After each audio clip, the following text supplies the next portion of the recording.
lain lalagaan ieu teh diincer Indonesia teh sebab mayoritasna Islamna termasuk kuat. Lain lalagaan ieu teh Islam termasuk sadunia teh termasuk kuat Indonesia. Aya satu keanehan di Amerika teh di Pentagonnya ngarobrol musyawarah para seton-seton. Ada apa ini di Indonesia?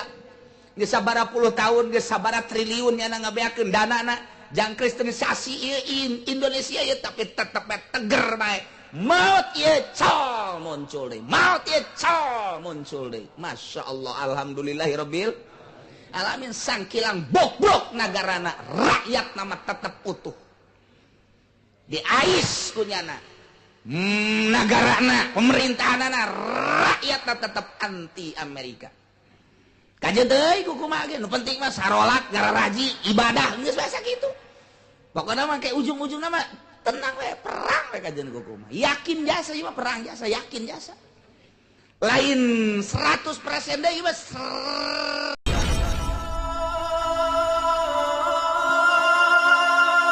kamari Gusti Allah geus ngajelaskeun sing hade ulah aya dedeh-dedehan jeung asih-asihan.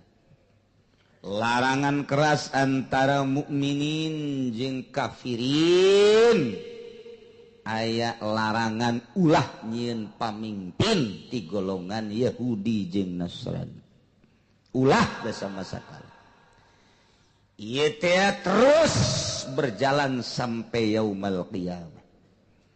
Ya ayyuhalladzina amanu, wahai jelema nu ariman di Indonesia khususna kiwari, la tattakhidul yahuda wan nasara auliya. Ulah rek ngajaradikeun Yahudi jeung Nasrani sebagai wali-wali, sebagai pemimpin-pemimpin, pengurus-pengurus. Ulah bae sama sakala. Nyana mah ba'duhum auliya'u ba'd. Sebahagian Yahudi jeung Nasrani eta dedeh-dedehan asih-asihan. Aya persekongkolan lantaran nyana sarua dina pada kupurna. Geus Yahudi jeung Nasrani mah memang ngahaja nyana teh deuk ngahancurkeun Islam. Tiba heula terus datang ka kuar. Huhahehe ge tetep deuk ngahancurkeun Islam.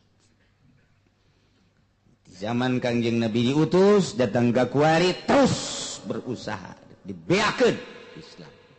Tapi kersading Gusti masih keneh boro-boro diurang. Di Amerika nage Islam teh aya. Di Inggris Islam malah beki kuat ayeuna. Di Jerman Islam aya. Di Perancis malah keur nyieun masjid ayeuna di Perancis. Ye hese dileungitkeun moal bisa tuh terus bae agama ke geus tereh jasa ka kiamat kakarak. Geus eueuh pasantren kos kieu. Aya ge bangsa pesantren-pesantren anu ngan sakadar ngaran pesantren unggul di jero nama nu lain ngaji. Geus kabawa arahna ka liberal ka ditu. Geus kabawa ka kapitalis ka ditu. Eta kakarak terjadi kiamat. Kuari mah paling kacau-kacau bae. Kacau mah pasti jasa. Tapi masih kene aya nu handal, aya nu kene nu handle, aya kene anu gagah. Urang mun ngadenge Osama bae ge masih kene alhamdulillahirabbil. Urang ngadenge kitu Saddam Hussein. Hudang dunia kabeh alhamdulillahirabbil alamin. Kuari lumayan, lain lumayan. Najib ge sakitu ge lumayan walaupun diisukeun aya persekongkolan tapi tetap gerak-gerakna masih kene masih kene hebat, masih kene luar biasa. Nah iyalah dunia Islam kuarit keur dibombardir. Geus teu nyaho naon-naon Yahudi mah, pokona hancurkeun. Geus sabaraha negara nu diajurkeun tanpa pamrih. Geus pugu Irak, sasaran kedua negara nu paling kuat adalah Iran, tetep bae bakal jasa. Bakal dibom ku Amerika, moal mang-mang deui bakal jasa, tinggal tunggu waktuna bae. Memantaknya nama daripada lemah maningan terus bae ngalawan sebab lemah jeung gagah terus dibom bae. Mulai ti kuari dididik budak ti SD keneh supaya resep perang di Iran mah sebab sasaran setelah Irak adalah Iran. Engke beres Iran Cikupa tuh. panggilan nama lodar orang Cikupang geus pokona. Sebab didinya aya citra. Nah eta pusatna di dinya. Masyaallah. Di ditu maka senjata anu ampuh F150 ari urang Cikupana make pepletokan jaga. Mangkaning takal rawakna geus eueuh. Geus siap bae nasib urang Cikupa mah kumaha bae. Nah ieu lain lalagaan ieu teh. Diincer Indonesia teh sebab mayoritasna Islam, Islamna termasuk kuat. Lain lalagaan ieu teh. Islam termasuk sadunia teh termasuk kuat Indonesia. Aya satu keanehan di Amerika teh di Pentagonnya ngarobrol musyawarah para seton-seton. Ada apa ini di Indonesia? Geus sabaraha puluh tahun, geus sabaraha triliun nya ngabeakeun danana jang kristenisasi Indonesia ya tapi tetep teger bae. Maut ieu col muncul deui. Maut ieu col muncul deui. Masyaallah alhamdulillahirabbil alamin sangkilang bok-bok nagarana rakyat nama tetep utuh. Diais kunyana nagarana pemerintahanana rakyatna tetep anti Amerika. Kajian deui kumaha ge nu penting mah sarolak gararaji ibadah geus biasa kitu. Pokona mah ke ujung-ujungna mah tenang we perang we kajian kumaha. Yakin jasa ieu mah perang jasa, yakin jasa. Lain 100% deui mah 100 sama 100 lah. Ieu perang jasa ieu mah kumaha teu perang atuh. Ndeu kumaha teu perang mimiti perang pasti jeung pemerintah ieu mah di Indonesia mah. Lantaran pemerintahan geus benar-benar liberal, ai rakyatna masih kene make Quran. Berarti pajiin pemerintah kakenca, masyarakat kakatuhu. Diais kiai-kiaina supaya masuk liberal. Hiji dua asup deui ka urang. Nu diliberalkeun 50 dibawa ke Amerika, dibere dididik, ditah ngaliberalkeun. Jil ngaranna. Tetep bae datang ka urang disengserikeun ku santri. Bergerak sia di ditu mal bisa. Haram marhaba, bida marhaba, malah embat marhabana. Dicelinyana deui. Teu bisa kajian. Indonesia heran ya. Heran. Nyana teh heran di negara lain mah teu kieu-kieu teuing tapi di Indonesia masyaallah. Tita ulah ta ila hadarati geus ku Muhammadiyah, geus ku Persis, geus ku PKS, geus tita ulah malah make sapeker ila hadarati. Sial cek cenah teh. Tetep bae teu bisa. Bingung di Amerika geus triliunan. Ieu teh misionaris lagi anu di Belanda, nu di Sukabumi teh anu di Belanda malah asup Islam. Anu di Bandung nu kuari keur ka urang umurna 60 tahun anu jadi besan LB Murdadi malah ngaco luar biasa. Termasuk Irene eta ge termasuk luar biasa dan sederetan misionaris anu bener-bener boga misi ti Vatikan ti Roma ka urang marah asup Islam. Aya naon ieu di Indonesia? Luar biasa istimewa alhamdulillahirabbil alamin seger bae di Indonesia. Komo muludan mah dog beres mawa berkat bukan seger eta. Ih teu bisa dileugitkeun teu bisa. Mata kalau mau nanyakeun pasar Cikupa jeung pasar Kemis ieu si iraha nyenggolna tukang cau caknya ketika bulan Maulud. Datang ka cau-cau nu petot beak kabeh. Berkah Kangjeng Nabi cau nu petot bae beak geus pokona. Nu disebut cau hansip teh beak kabeh. Ieu berkah Maulud. Insyaallah. Eseun di Indonesia mah. Lain lalagaan. Sebab di golongannya anak malah Sudomo teh lain jelema letik. Kemudian nyana teh diutus ku Vatikan ka dieu titah ngakristenkeun Indonesia kristenisasi. Modalnya na bae miliaran encan ti ditu. Dibere hidayah ku Gusti Allah asup Islam. Nyana kuari ngomongna Islam bae cak nyana teh. Jangan sekali-kali ikut agama Kristen. Salah itu ceknya.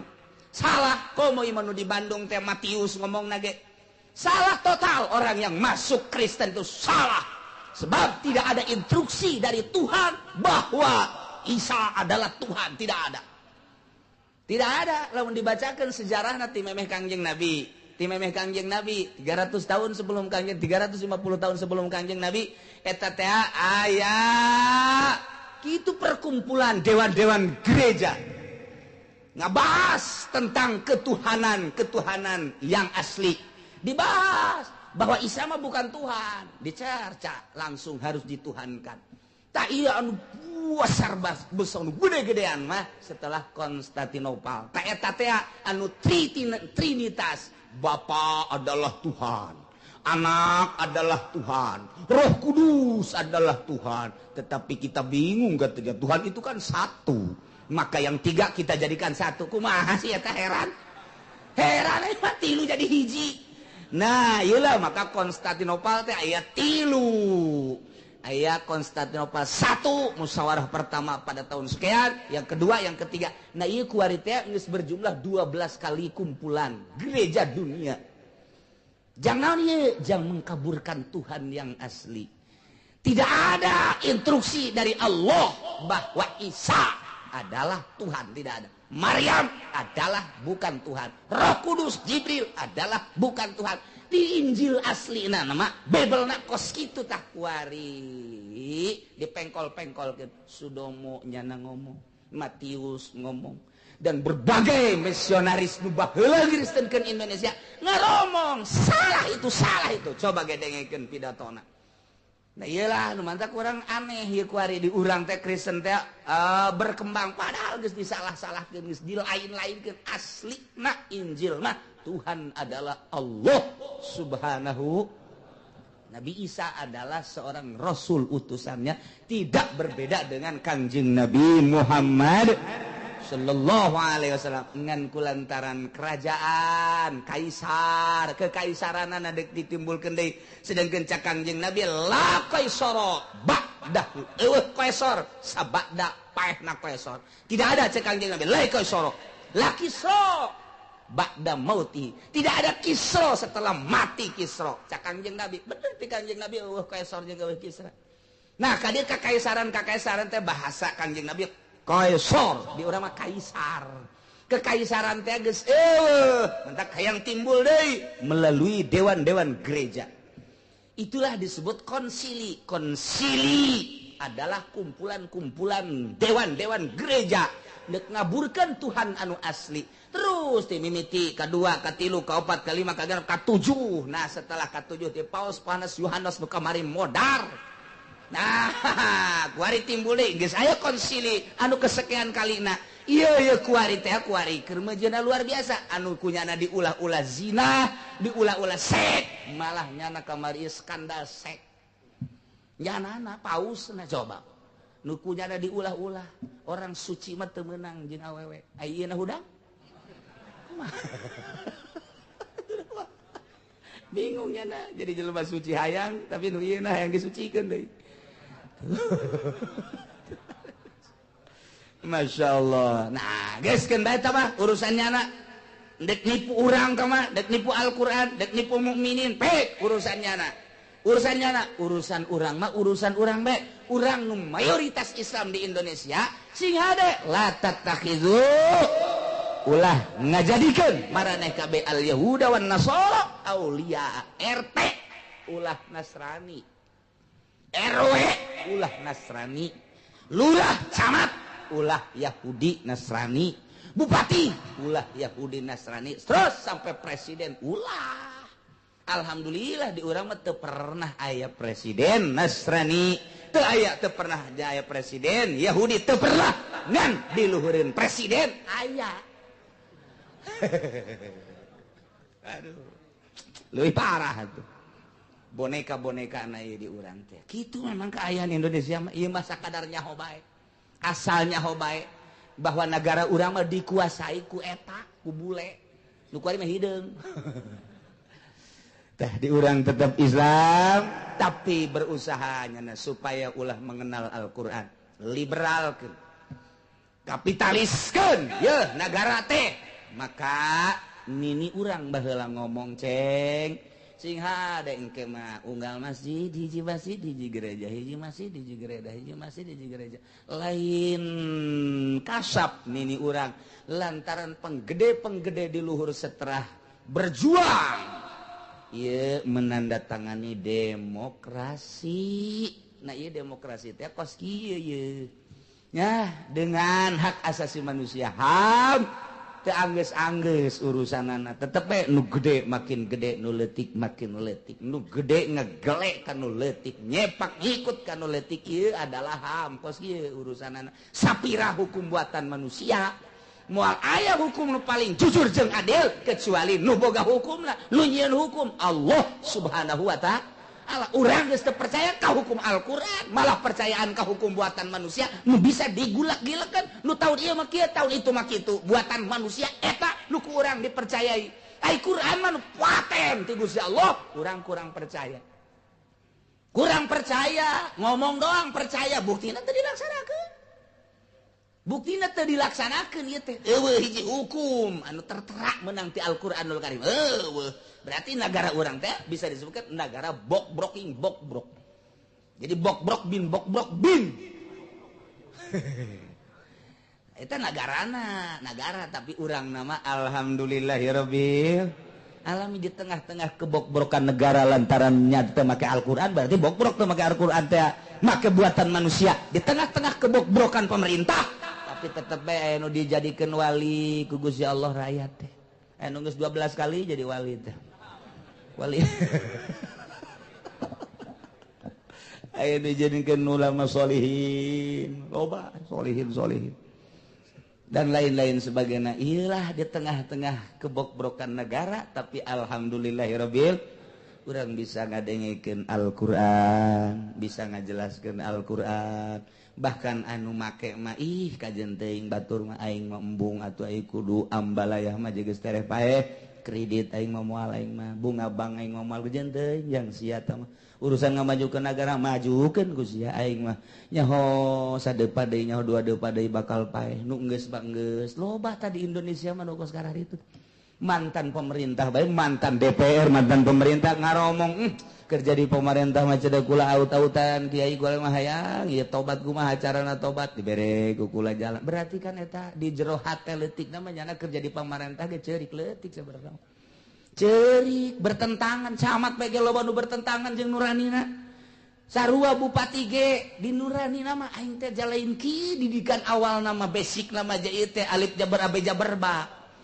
ieu teh lain kieu tapi ka dieuna nah kulantaran nafsu tek bae eureun jadi bupatina atawa geus kolot masih keneh ngan geus kolot merenung nyana eta kos kitu teh hese lain lalagaan lamun lain hidayah ti Gusti Allah Subhanahu wa ta'ala nah ieu ulah sekali-kali di urang henteu alhamdulillah walaupun di monopoli ku nyana sabodo nu penting mah urang kuari ngadirikeun sing hade ngadirikeun lurah sing ade nu nyahoeun ka alif jabar abe jabar ba aba mim jabar ta ma ta jabar ta mata sing jare sia jabar ja sia mata sia sing ade ta itu keneh bangsa bupatina gubernurna anu bener-bener cinta bangsa jeung negara nu bisa ngabangun ulah sambarangan atuh ieu hartina ai bagus jeung jujur jasa mah moal ngan lumayan bae di tengah-tengah kerbok-brok aya nu lumayan urang di jero nu lumayan abeh ngeunaheun lalugina teu pati hararedang teuing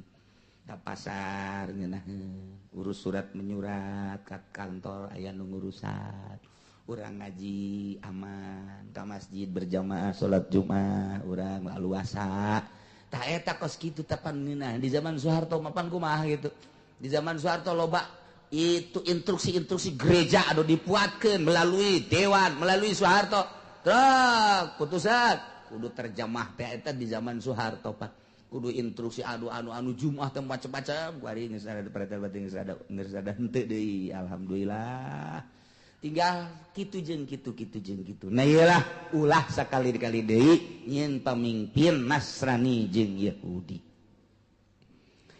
lantaran cak Allah indallaha la yahdil qaumaz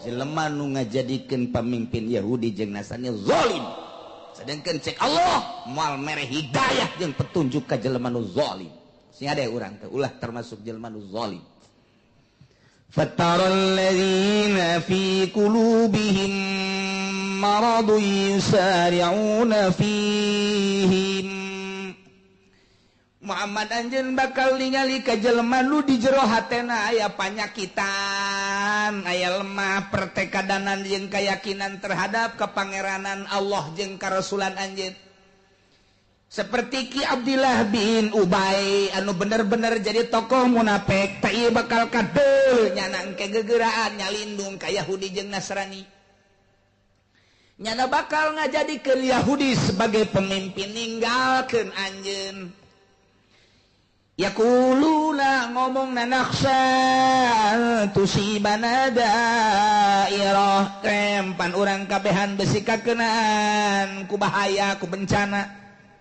lamun urang teu nyalindung ka Yahudi jeung Nasrani engke di akhir urang bakal kumaha sedengkeun kepemimpinan Muhammad teh can jelas can sampurna kakarak endek agag-agagan hungkul lah mani nyalindung kanu jelas bae ieu antara Abdullah bin Ubay jeung Ubadah bin Somit cak sariwayat mah ieu teh keur pelebah kitu naon ngaranna Khandaq ketika teh Ubay Abdullah bin Ubay teh ngobrol jeung Ubadah bin Somit begitu ngobrol cek manehanana kieu Ubadah jasa bener nama iya urang tepuguh dipimpin ku Muhammad perang sanggesa perang urang can karuhan menang jeung eleh mun urang eleh urang diembargo pan ku Yahudi hese dahar hese nginum dibekot ku Yahudi teh komo lamun ka dituna urang paila hujan-hujan kabelah dituna teh kemarau panjang sedengkeun nu boga duit papan Yahudi jeung Nasrani lamun urang ayeuna nuturkeun Muhammad bae asana paeh kalaparan urang geus aing mah kajian kumaha ge deuk milu ka rombongan Yahudi bae kajian kumaha ge tetep bae eta padahal mah nyana tatadina babarengan jeung mukminin tapi ketika dak berhadapan jeung kafir nyana endahan ngadukung ka ditu Cak Ubadah bin Somit teh teu kitu. Cak Ubadah bin Somit kula mah ya kula ye kajen ku kumaha ge tetep bae deuk ngadukung mukmin kula. Geus lila hirup jadi Yahudi. Geus lila kula bergaul jeung Nasrani. Janu jelas urang teh ngan saukur nindes doang. Ja nu sabenerna mah kebenaran mah tetep aya di Muhammad, tetep bae aing geus lila hirup jadi Yahudi jeung jadi Nasrani. Kuari mah aing mah deuk berbalik. Aing deuk jeung Muhammad bae. Ubadah bin Somit mah bebeja ka Kangjeng Nabi. Kieu hampura Kangjeng. Lain kuna naon eta Abdullah bin Ubay pan bareng jeung mukminin datang ka ditu nama endahan milu ka ditu. Tah ieu mah kula sakadar bebeja. Kula mah ieu mentah hampura deuk terus berjuang jeung Kangjeng kajian kumaha. Tah aya kos kitu tah madak Abdullah bin Ubay mah ka kentong Yahudi tah caknya na teh caknya na munafik aing mah kajen kumaha ge deuk jeung Yahudi bae deuk kajadikeun pamimpin teh Yahudi moal Muhammad ka ditu na hese dahar panblon tah Abdullah tah eta teh keur diperbincangkeun kitu Kangjeng Nabi pan teu nyahoeun maka turunlah ayat Fatarul ladzina Muhammad anjeun bakal ningali ka jelema nu di jero hatena aya gering aya panyakitan lemah pertekadanana nyana gegeuraan bae dedeuhan asi-asian ngajadikeun pamimpin ka para Yahudi jeung Nasrani ieu bakal kadeuleu jelemana ngaranna Abdullah bin Ubay bin Salul nyahoan geus ku Kangjeng Nabi ngomongna kumaha nyana yaquluna nakhsha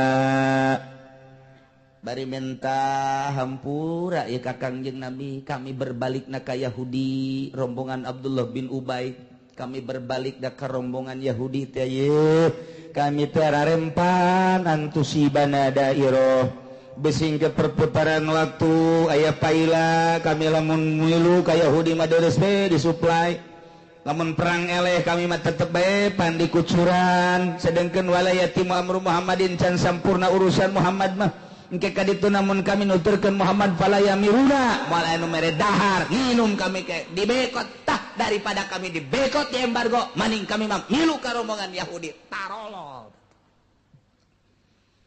tak eta kos kitu tadi zaman perang 45 ge kamari emang teu saeutik kitu nu belok ka Belanda loba jasa anu tadina bangun tegerdak bae dibere susu doang susu dibere susu ku Belanda teh milu ka Belanda ngabocor-bocorkeun rahasia negara saeutik eta nu koskar itu prajurit teh lah aing daripada paeh berjuang ja kieu-kieu keneh mendingan ieu bae geus puguh kacang aya susu aya malah aya susu nu eta ge aya teu saeutik teh diurang ge koskaran itu masyaallah ya kari atuh kiai ge sarua bae aing berjuang negakeun agama Allah deuk bae dipanggil ku Golkar dayana ieu bae juga naik panggung hidup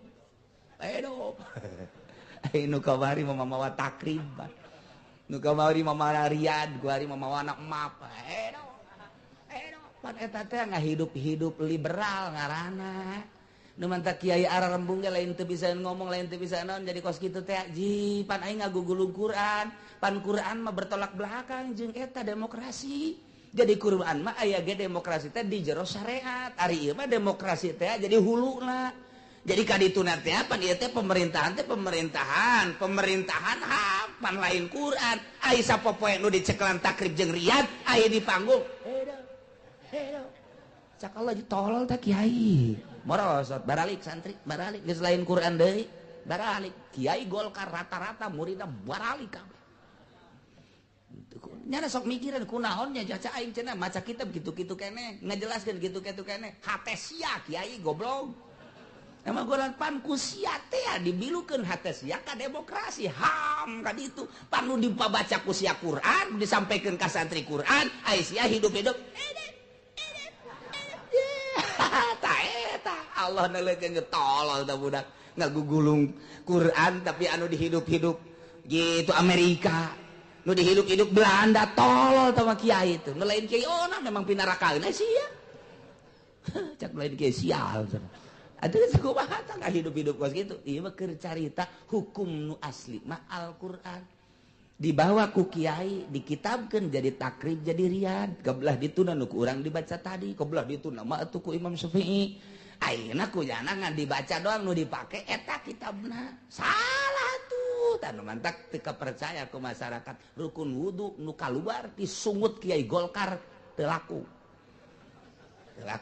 bae kajian hukum lagi di zaman Soeharto mamarahan nya marah tinggal marah aja teh Allah nu teu ngalakukeunana sabab naon lain disungut lain di hati ai hatena Golkar ai sungutna Quran itu bertolak belakang budak leutik yang ngisi ngan hitutan tut budak leutik hitutan besi teu kaharti salah hatena tah hate salah lain ngagungkeun Al-Qur'an deui tapi liberalisasi berarti ka dituna kristenisasi teh kiai anu ngahayu-hayu di dinya teh berarti ngangristenkeun kitu teh mun dijerokeun mah ku urang jangan teu aing mah sia katipu nya ge henteu ngan katipu sia teh yaho berarti sia ieu teh cenah aing mah ngan seukur dibere motor doang leg-leg ku sia motor oh jerona kos kitu teh cenah meureun teh mah zaman Soeharto zaman kuari mah mimbabi aola zaman kuari mah sawaun kana fi zaman Soeharto wa sawaun kana fi zaman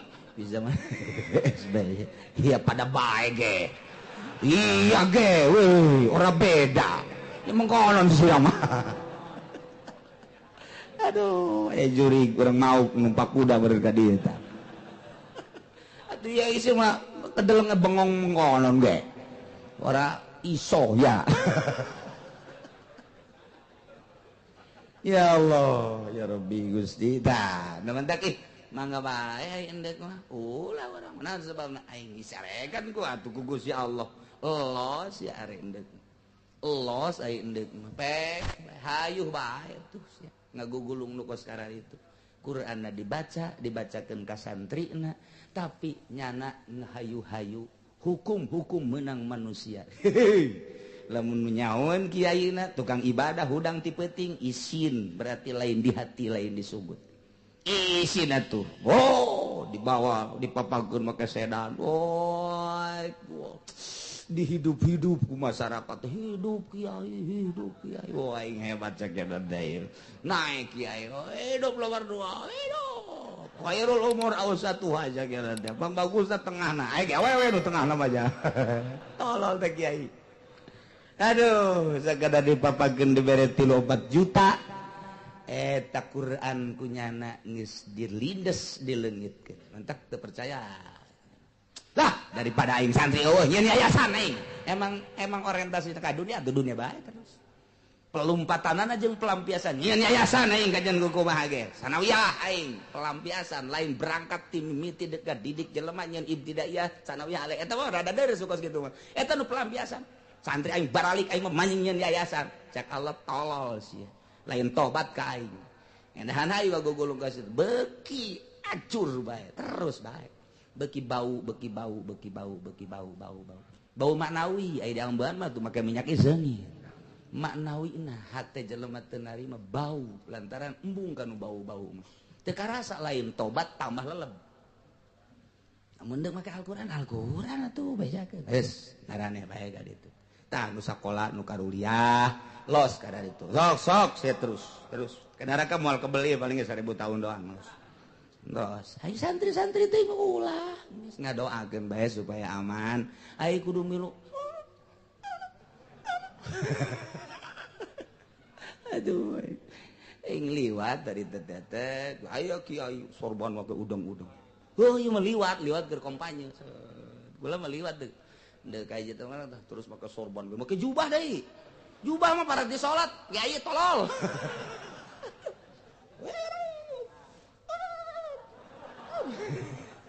Ai kula seuri bari jadela. Ai aing wau ka si eta. Bener aja acak-acakan ka dieu. Acak-acakan nang acak-acakan nang Allah atuh. Lantaran lain di hati, lain di sumut. Beres tepuk di kos kitu.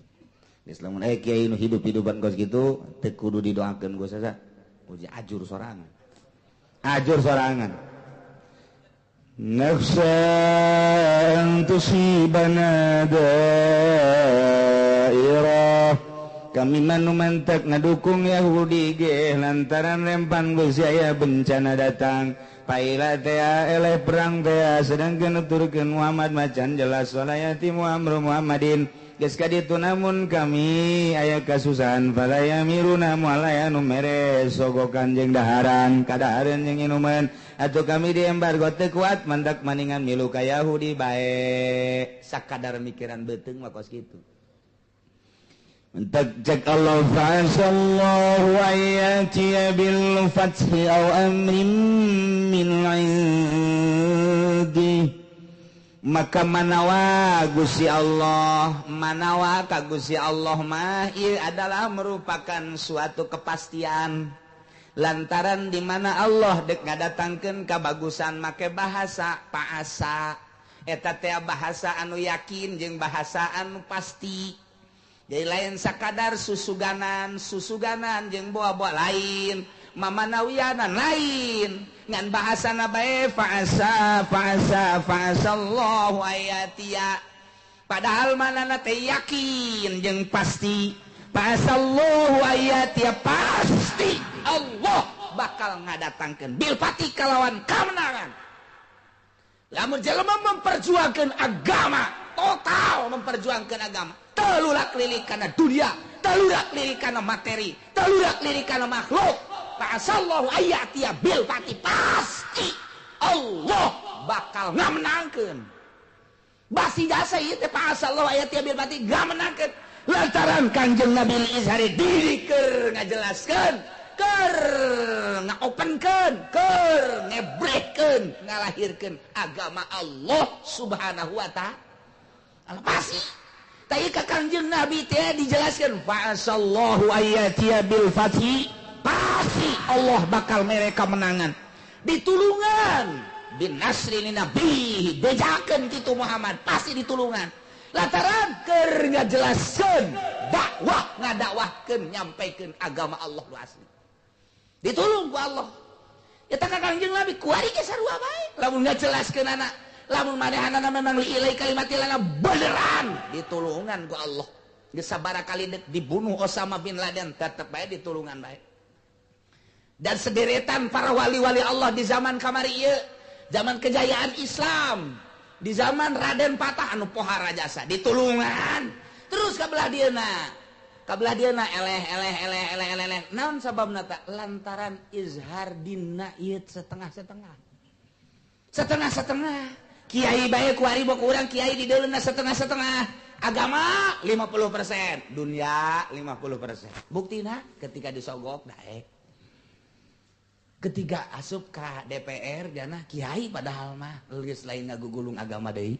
Ketika kiai jadi bupati geus teu ngomongkeun agama deui. Agama hanya jadi lipen doang padahal di jero nama deuk ngerau keuntungan proyek. Ciu tuh mantap. Ieu Yahudi jeung Nasrani teh nya kelemahan Islam adalah duit cakna dibere ku nya. Deuk ieu naon majelis bangun, nya naon deui sekolah bangun. Nya naon pondok pesantren bangun. Tak setelah dibangun, lek bae menang ti Nasrani. Nyieun nya gereja belah dinya. Geus bae bisa ngomong cau. Au. Minimal cicing cak Yahudi jeung Nasrani teh sia. Aing nyieun gereja dinya. Eueun bisa ngomong lantaran eta masjid geus dipangnyieunkeun. Negara kita kan demokrasi. Atuh udah sama-sama, saya dulu dukung kamu, sekarang saya dukung kamu. Endahan kiai na anu ceramah saudara-saudara salantaran di negara orang mana negara demokrasi, kamari orang dipanggilkeun masjid saking mewahna orang beribadah atuh tenang, bebas ngeunaheun naon salahna nyana deuk nyieun gereja belah dinya. Yuk orang gotong royong di gerejanya. Tolong teh coba kiai. Goblok teh kiai. Aya eta di Cisoka hiji kiaina. Belah Raja hiji kiaina nu kos karar itu teh. Pasar Kemis doang eueuh. Alhamdulillah di Pasar Kemis mah can kasogok masalahna padahal ngarep-ngarep sarua bae nya aja. Ji itu kumaha? Acak-acakan agama bentrok lah kiai jeung kiai ieu anti kiai itu mah kos kitu. Da kumaha tuh? Beki bau bae di mata muslimin mukminin. Bau kajenting hebat jelemana kasep jelemana ngan kitu karakterna bau bae teu hayangan ilmu di dadana loba teu hayangan nyadap ilmuna naon sababna lantaran dipake salah sakadar dibere mobil doang dibangun yayasan doang nyana ngahayukeun gotong royong ka gereja naudzubillah min dzalik ieu lah kos kitu teh jauh kelemahanana nu mantak geus ulah bae geus ulah titik agama hiji geus sakitu bae malah mun bisa mah nulu dari teu kudu hayang berkat kecuali gede. Cenah kieu masuk gitu, emang gitu sebenarnya di urang. Fasallahu ayati bil fatibasi Allah bakal ngamenangkeun ka jelema anu ngajelaskeun agama. Anu murni agamana. Musuh ge hayang nyahoeun ieu agama nu asli teh kos kumaha sih atuh kaum muslimah. Sanajan nu tilok salat ge aing ngadengkeun lah carana teh bener nu kumaha sih. Nu bener kumaha sih teh nyaho kuari mah cak kiai teh cak kiai mabok haram awas ya nyana mabok tapi tetep we nya ceramah goblok sia haram mabok nyana ge mabok padahal sia nyaho ti mana aing ngaji di kiai sia mabok aing lain deui aing mah aing hukum mah hukum jakeun teh eta tolol tah kos kitu teh goblok eta jelema nu kos kitu teh jadi tetep jarage ceramah ka batur mah ulah mah mabok sia haram sia mabok ulah nu lain jakeun teh aing mah lain deui aing mah lain deui pokona haram dah eta hasil daripada ngaji kunyana kadenge oh jaheun ngaji coba sebenarnya kredit haram apa henteu sih haram kredit zaman kuari teh haram aya ge kredit teh nu halal mun cash jeung kredit eta adalah akur hargana ketika teh akur haram riba nyana ngredit motor goblok sih haram tah sia ulah ka aing heula na lawan ka aing mah butuh siapa ulah itu tuh nu ngredit jeung nu ngredit ribut nu ngredit jeung nu ngredit ribut aing diharamkeun ku sia teu ngredit bae ieu aing mah ngaji atuh aing ge sarua ngaji sia ngredit teh atuh aing ge sarua ngredit sia ngredit atuh ulah marah henteu tetep marah nu ngredit tolol eta jelema ya karim Masyaallah wa yati bil fati pasti Allah ngamenangkeun ka jelema nu ngadirikeun nganjeurkeun agama Allah anu bener ditulungan bae ku Allah. Au amrin min indi atawa Allah bakal ngadatangkeun perkara ti Gusti Allah langsung engke bakal katembong jelema nu kamari susulumputan munafekna dihareupeun mah sumuhun daud tapi ditukangan mah meurepan ta eta teh moal bisa kanyahoan kecuali langsung dibere nyaho ku Gusti Allah Subhanahu wa taala. Amrin min indihi Muhammad bakal kanyahoan ke ge kadeu kabukang ke kedok para munafikin bakal kaisinan ke ge ku anjeun Muhammad. Bener bae nu tadina Abdullah bin Ubay jeung serombonganna dihareupeun Kangjeng teh waduh bertekuk lutut kumaha cek Muhammad baik tapi ternyata kakara dihareupeun jeung permasalahan perang leutik tapi tetep baiknya ngagelok ka ditu. Nah ieu bakal kanyahoan cek Gusti Allah. Bener bae rombongan Abdullah bin Ubay bin Salul ieu adalah kanyahoan kedok kamunafikanana dibuka langsung ku Gusti Allah Subhanahu wa ta'ala fayusbihu ala ma asarru fi anfusihim nadimin. Maka jaradilah para munafikin teh karena naon nu kumanehna disamarkeun disimbutan di jero hatena kamang-mangan jeung asi-asian jeung para kafir hubungan-hubungan jeung para kafirin teh nadimina nyana kaduhung kabeh tadi namanya teh hubungan jeung kafir teh disumput-sumput dibuni-buni tadi mah kamang-mangan karaguan terhadap karasulan Kangjeng Nabi teh disumput-sumput dibuni-buni dirahasiakeun tapi kuari mah langsung ku Gusti Allah dibukakeun kamang-mangan terhadap anjeun Muhammad. Kemudian asi-asian jeung kafirin ngajadikeun kafirin Nasrani jeung Yahudi teh sebagai tulang punggungna sebagai pamimpinna kuari dijelaskeun ku Gusti Allah langsung. Jadi nyana akhirna kabuka isin nu mantak fayusbihu nadimin atuh akhirna nyana jadi isin kanyahoan ku Kangjeng Nabi bahwa dirina ieu adalah geus teh iman ka Kangjeng Nabi atuh makin menjadi-jadi ku ari mah. Wa yaqulul ladzina amanu ahaula'i alladzina aqsamu billahi jahda imanihim. Tinggal mukminin bae anu nyaksikeun ka rombongan Abdullah bin Ubay teh heran kabeh ngararobrol hareran kabeh heuy kunaon coba kadi coba urang karumpul di dieu cek mukminin enak aya teh Abdullah bin Ubay dihareupeun mu Kangjeng pohara amat nya depakna depak luar biasa aju di urang ngunaheun jasa ngomongna jeung barahanna pohara jasa. Ih, eta Abdullah bin Ubay ku pohara asana urang daek nokohkeun kanyana mun aya naon teh mah nyalalah nu dihareupna jaka Muhammad sakitu depana ka urang sakieu sopanna balabahna anu luar biasa eta Abdullah bin Ubay jeung babaturanana heran aing mah emang kunaon gitu aduh pan nyana teh ngomongna mah keur ieu nyana ngomongna innahum la ma'akum cak nyana ieu kami teh ieu babarengan jeung maneh ieu urang ka maneh ge babarengan skala kacai jadi salui kadarat jadi salau gak kayu urang babarengan sasapa pahit saba manis pokokna mah yuk urang babarengan pan ngomong lah kos kitu eta Abdullah bin Ubay tak kos kitu tak tapi pan eta kuari deuleu tuh kuari nyana horeganan jeung Yahudi jeung Nasrani aduh ampun eta urang kapipu cak mukminin teh tak eta teh ngarobrol kos kali itu emplok-emplokan belah ditu ngobrol kitu belah dia ngomong ngeherankeun ka Abdullah bin Ubay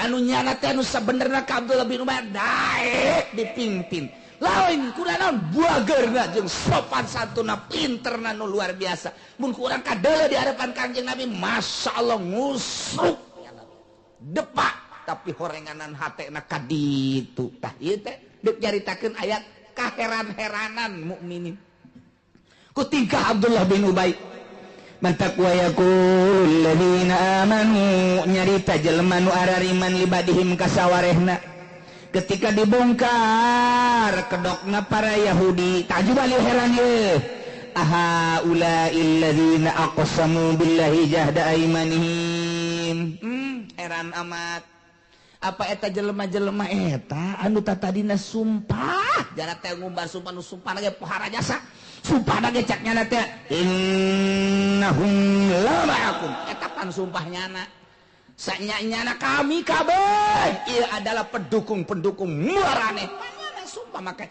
innahum lama'akum.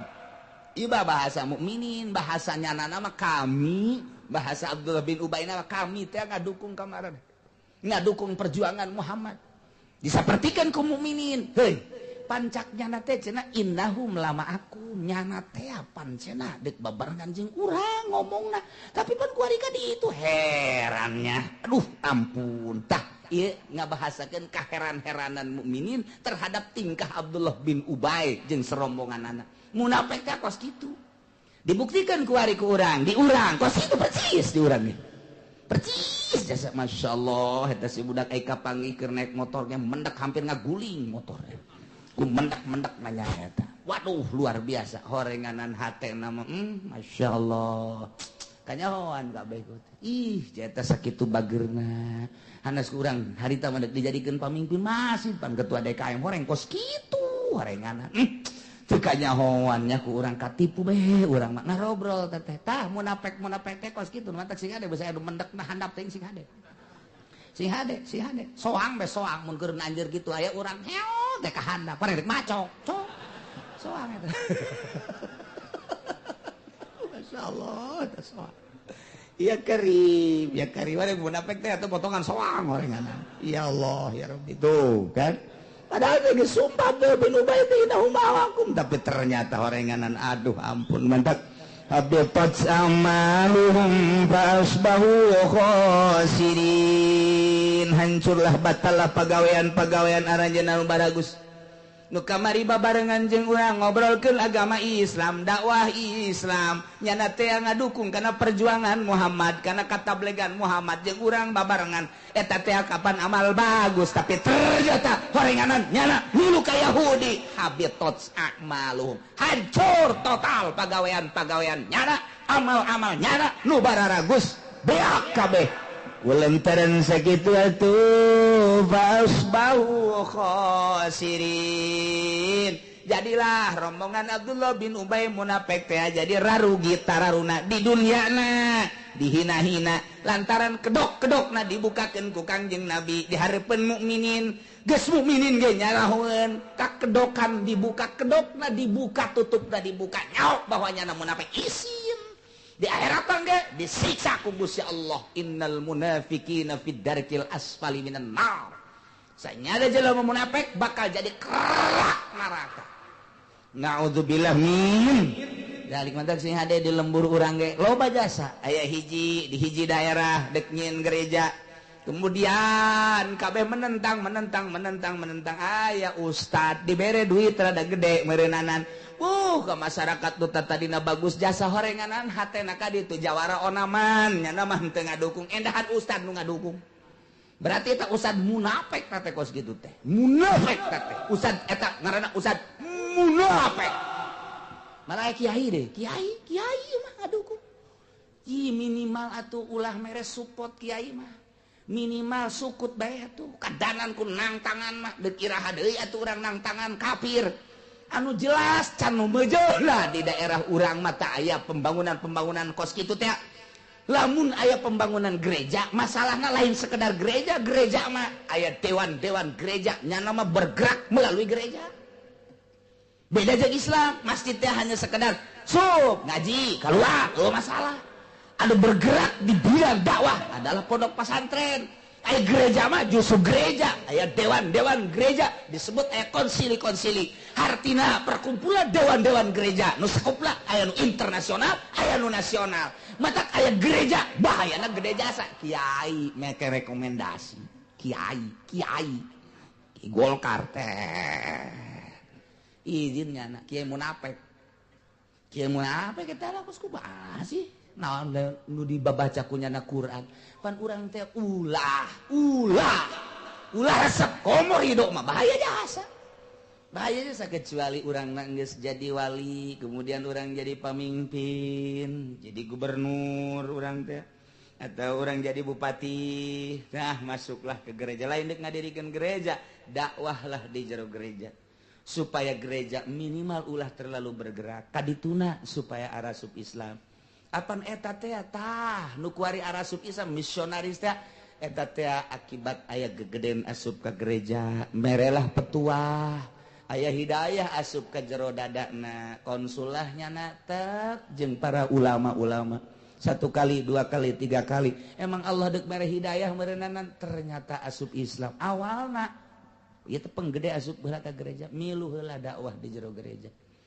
Gitulah dongeng Pasudomo teh ketika ngadengekeun Gus Dur di jero gereja kok begini keluarnya na konsultasilah nyana jeung Hamzahas konsultasilah nyana jeung Menteri Agama konsultasilah nyana jeung gitu almarhum kiai teh katilu kiai teh asup Islam nu kuari di Bandung teh awalna ngadengekeun nyana di jero gereja petua-petua kiai dicerna ku nyana terus dipahami konsultasilah nyana jeung para tokoh-tokoh nu aya di luhur kemudian tak masuk ke Tasikmalaya terus ngobrol-ngobrol jeung kiai-kiai asup Islam tah lamun geus kos itu silakeun asup ka gereja dakwah tapi ngizinan nyeun gereja mah ulah haram atuh nah, jadi kudu aya satahap-satahapna apa asup ke gereja dakwah silahkan tapi lamun ngizinan sebab bergerakna di gereja Ustad jeung kiai dibere jeung Samsu doang abeh ngebul ya Allah lain bere pirunan atuh tolol teh budak masyaallah salametkeun yuk diri urang salametkeun yuk keluarga urang salametkeun yuk negara urang salametkeun yuk bangsa urang abeh urang meunang ridho Allah Subhanahu wa taala cintailah Rasul Allah Kanjeng Nabi Muhammad sallallahu alaihi wasallam tuturkeunlah ajaran-ajaran Kangjeng Nabi Muhammad sallallahu alaihi wasallam urang tuturkeun para wali-wali Allah Subhanahu wa taala tuturkeun ucapan ulama-ulama anu balaleur abeh urang meunang ridho Allah Subhanahu wa taala indah amat mun urang di dunia babarengan jeung ahli Allah di akhirat digiring di bawah bendera ahli-ahli Allah Subhanahu wa taala nikmat amat meureun urang ngeungkeuy ngabandayeut ka sorga ninggalkeun ahli-ahli dunia ninggalkeun ahli-ahli hukum-hukum manusia urang mah lantaran nuturkeun para ulama tah ka sorga tinggal anu kuarina menuhankan hukum-hukum manusia ngajeblos asup ka neraka jahanam naudzubillah min dzalik wa min sakali mudah-mudahan urang kabehan disalametkeun keluarga orang anak incu orang disalametkeun tatangga orang ge disalametkeun ku Gusti Allah batur orang mukminin mukminat disalametkeun sehingga orang bener-bener menang ridho Allah Subhanahu wa taala di barokati ummil Quran Al-Fatihah. Bismillahirrahmanirrahim. Alhamdulillahirabbil alamin arrahmanir rahim maliki yaumiddin iyyaka na'budu wa iyyaka nasta'in ihdinas siratal mustaqim صراط الذين أنعمت عليهم غير المغضوب عليهم ولا الضالين